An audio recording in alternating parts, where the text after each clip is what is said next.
I want to thank the guys from Tri for letting us come down and do this, especially for letting the Storm come in and use their facility.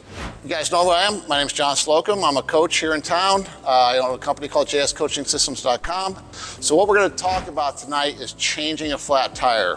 And I just so happened to have my own wheel here because guess what I got in the last ride? A flat. The first thing I want to talk about is how to avoid a flat tire.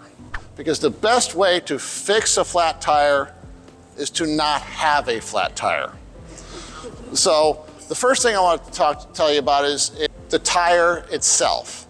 What you want to make sure is you don't over wear out your tires. All right, so you want to make sure you check your tires. There's usually a wear spot, a wear holes on the edges of the tires. You can look on there and see that the wear hole, once it gets down to where the little wear dot is almost gone, your tire's junk. It's finished. Or the other way, and it's a much easier way, is when your tire's filled, you can run your finger across your tire. If it's not curved and round, if it goes up, goes flat, and goes down, tire's done, it's finished. If you run something over, you're gonna get a flat. Generally, you're gonna get 2 rear tires out of 1 front tire. So your front tire's not gonna wear out as fast, of course, because you don't have your weight back there on the tire. Another way to not get a flat is to run the biggest tire that you could fit on your bike. The era of the 23 millimeter tire is over. It's finished, it's history. The new bikes are coming out. You're gonna be using 30s and 32s and sometimes 35 centimeter tires at a lower tire pressure. The reason you're gonna use a lower tire pressure and a bigger tire, they have found, is it actually faster. If you watch the guys in the Tour de France, they are all using bigger, much, much bigger tires for a couple of reasons. First, the bigger tire, which would naturally think would have more rolling resistance, actually has less rolling resistance because the tire puts a same size patch on the ground as a smaller tire, but it's supple. And when you're hitting the micro imperfections in the ground, what happens with the smaller tire that you have to use more tire pressure, your tire starts to micro bounce. And when it starts to micro bounce, you start getting those vibrations up in your handlebars. You're also able to run over a smaller rock and the tire will absorb over the smaller rock without puncturing the tire. You want to use the biggest tire you can at the lowest tire pressure that's possible. Now, how do you find out what tire pressure? There's a company called Silka. They have a tire pressure chart on their website. It'll have your weight, tire size, it'll give you a tire pressure to start. To give you an example, when I first started riding, I always rode at 120 pounds of tire pressure. I now ride at 80. I can go down to about 75, but I like 80. 80 works really good for me. What was that website? Silka, S-I-L-C-A, Silka.com. And they have a tire pressure chart there that'll tell you what pressures to use to start at. You might want to go up a little, might want to go down a little. It's going to feel mushy at first. You're going to feel like it's mushy and slow, but it's not. You're going to go faster. You're also going to make corners faster because with the lower tire pressure and the bigger tires, the tire is going to catch and corner much, much better than the smaller tires. You say tire pressure, how can you run less tire pressure in a big tire? It's how they can run 14 pounds of air pressure in an airplane. The bigger this tube, the less air pressure it needs to be stiff. So you have a bigger tire, less air pressure, it's more supple, and you still get the stiff sidewalls for going straight fast. Another thing that people have used in the past is a tire called a gator skin. I know you guys sell the gator skins. I despise gator skins. Okay, there's a couple of reasons I despise gator skins. Number one, they are incredibly hard to put on the rim. I mean, like almost impossible. You gotta put them outside, let them heat up in the sun, bake them till they get soft and supple, put them on, and then if you get a flat, I shouldn't say if, I should say when, because gator skins are known to get flats. They are incredibly difficult to change the tube on the road. I use Continental 5000s.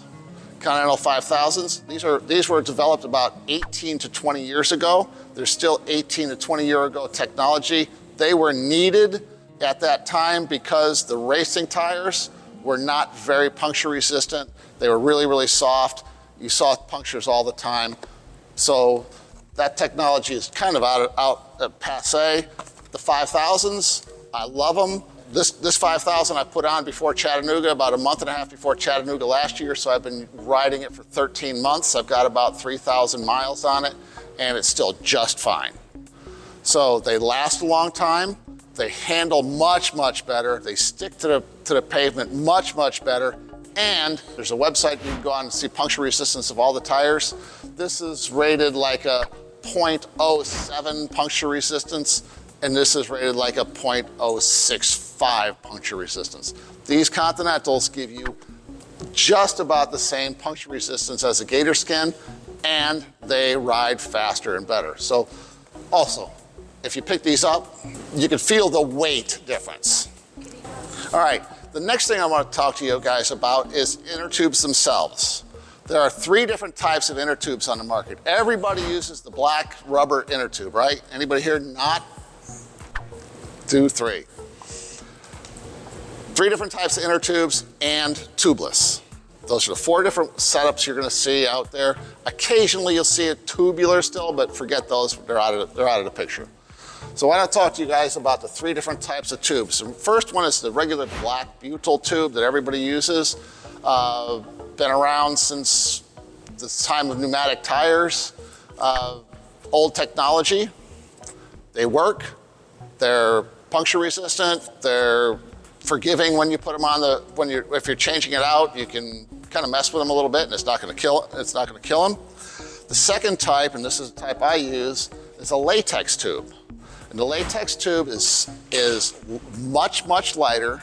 And again, it takes that subtle feel of the bigger wheel and the Continental 5000 tire and even makes it more supple and handles even better. And again, is lighter.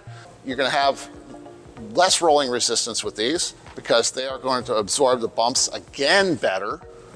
They're gonna absorb the chance of pinch flats better.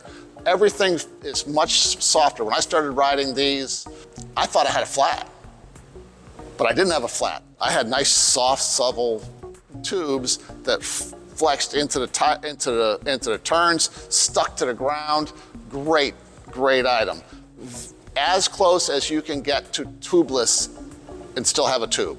So you end up saving a lot of weight switching from the heavy Gatorskins with the rubber tubes to the lighter 5000s with the latex tubes. You just have to be a little more careful when you're putting the tube in to the tire.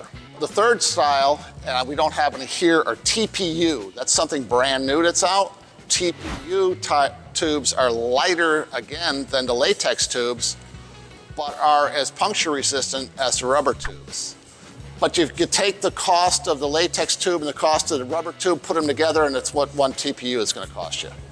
But they weigh literally nothing. They're great. One of the things I hear a lot of people talk about when they're talking about changing the rear tire is, how do I get the tire back on and not mess up how the chain goes? There is a super, super, super simple tip.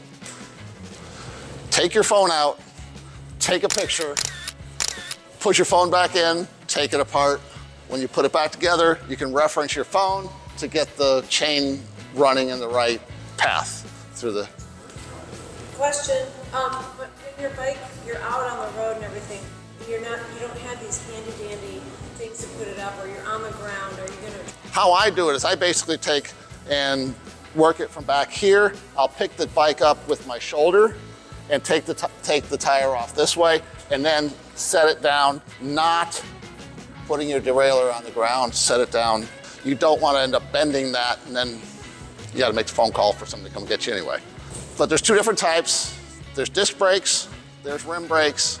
The difference is, with a disc brake, it's very critical to have the disc lined up exactly perfect when you put it back in, or it'll be like hitting the brakes the whole time. And when you take a disc brake rim off, never, ever, ever pull the brake handles. When it comes to rim brakes, you have the little lever. You just lift the little lever all the way up straight. It widens out the brakes, the wheel comes off, and you put it back together. Remember to close it. You got your flat, you're stuck on the side of the road, and you're gonna fix the flat. The first thing you do not do, especially in a race, don't panic. Everybody gets a flat, stop, take a breath, find a nice cool place under a tree or something to change it, take it step by step. First step is to take it off the bike. You're going to get dirty. Forget it, you're gonna get dirty. There's no way you cannot get dirty. But you get the chain off, you get the wheel off, and now you have the wheel sitting in front of you and it's flat. What you want to do first is remove the tube. Now, you're going to have your valve stem is going to be away from you. You're going to work away from you with the valve stem all the time. Because if you work with it with you, now you've got the pressure of the valve stem that you're fighting against to get the wheel off. So you're going to turn it away, you're going to take your tire tools, you're going to grab under the tube with one, and you're going to take the second one, you're going to move over a few inches, and you're going to grab under the tube. And I'm not used to doing this standing up. With the second tire tool, you're going to flip it out, and you're going to work this. So you're going to work this. And the first section is always the hardest.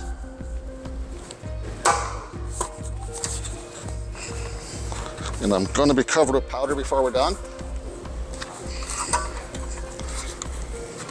And this is the part where I fast forward to film.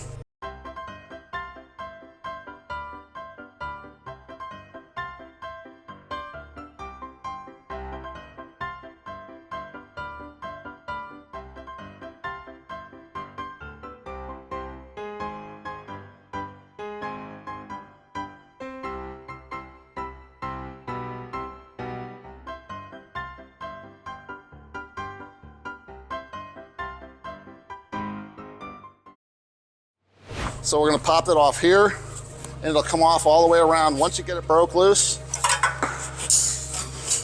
it'll come off all the way around. Once it's off all the way around, you wanna pull the tube from the top again with the stem away. Pull your old tube out. Sorry about your tablecloth. Okay, it's full of powder because this is a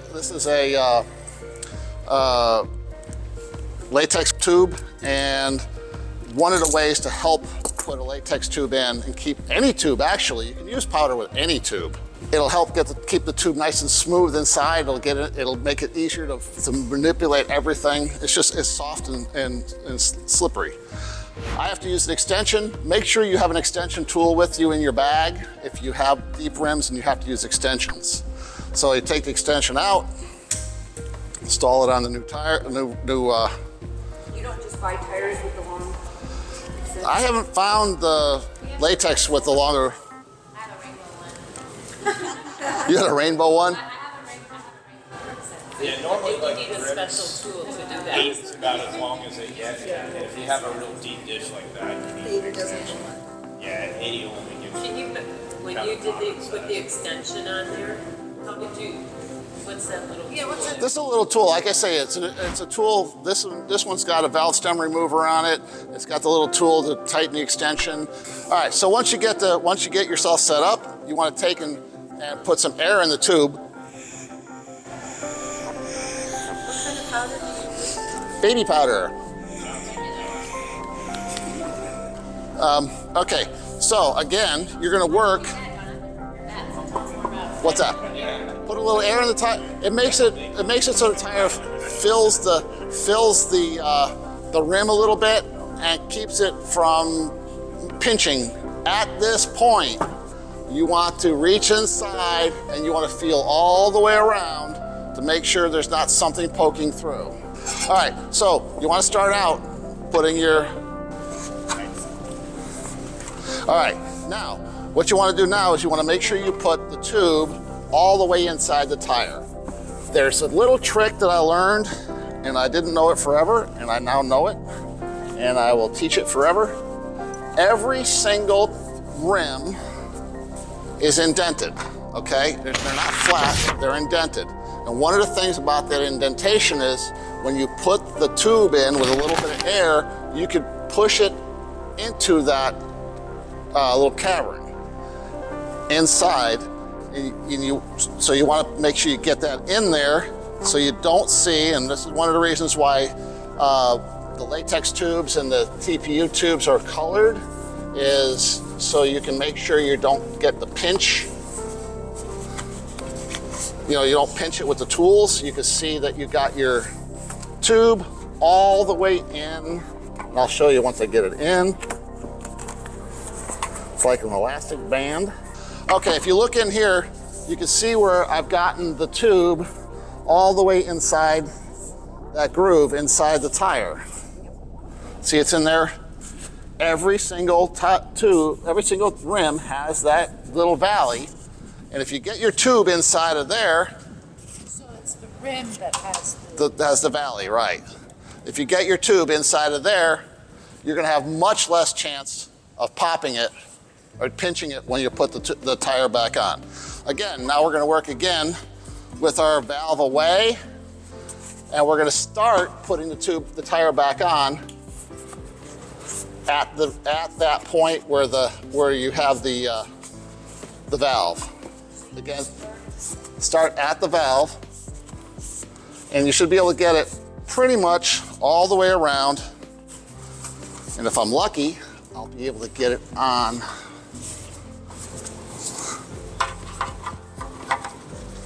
So when I changed my flat, I did a WOW ride or some ride, the girl had a visible hole in her tire. I don't know if we're gonna touch on that. Oh yeah, if you have a visible hole and you need to get home, if you got a gel or $1, you could fold that up and put it inside.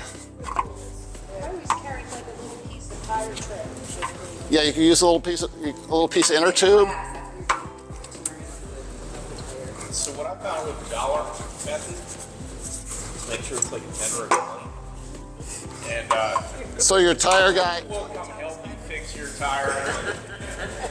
and we get to keep anything you find inside, right? Somebody was eating it. I cannot believe how messy I am.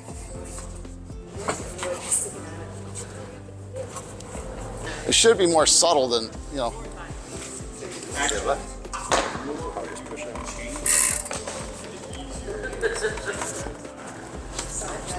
Come on, 1 inch. Again, this is a little deeper brake land area.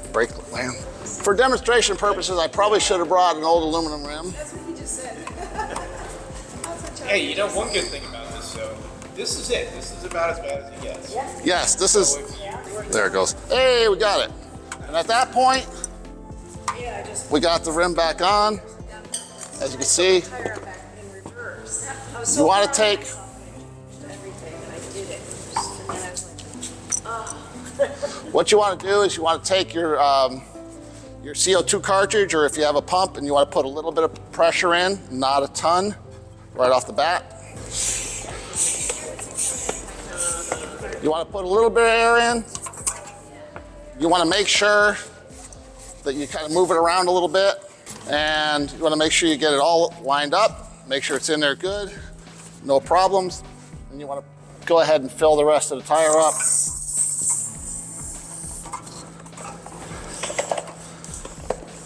now if you are on the road, you have CO2 cartridges. There are only specific types to use on specific tires, right? The CO2 cartridge, What you put in. you don't want to get the big one. Those are more for mountain biking. The smaller ones, the more common ones, There's just two sizes. there's just, 16 is gonna be what you want. how often do you put air in your tire? Every time you ride.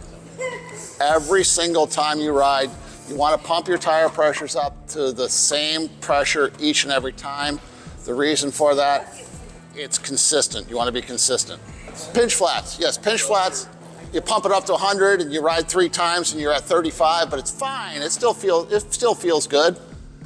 You're liable to hit something and it'll pinch the tube between the rim and the tire, cut the tube down. You see that with your bike? We see so many times people come in and like, oh, something's wrong with my bike, and they just need air in their tires. It's people have the impression that bike tires should hold air as well as car tires. Trust me, the technology's different. They're not going to. Yeah, so pump your tires every time. Consistency, it's gonna help you be a better rider too, because every time you get on that bike, it's going to feel the same. Well, there you go, guys. Now, I get to clean up my mess.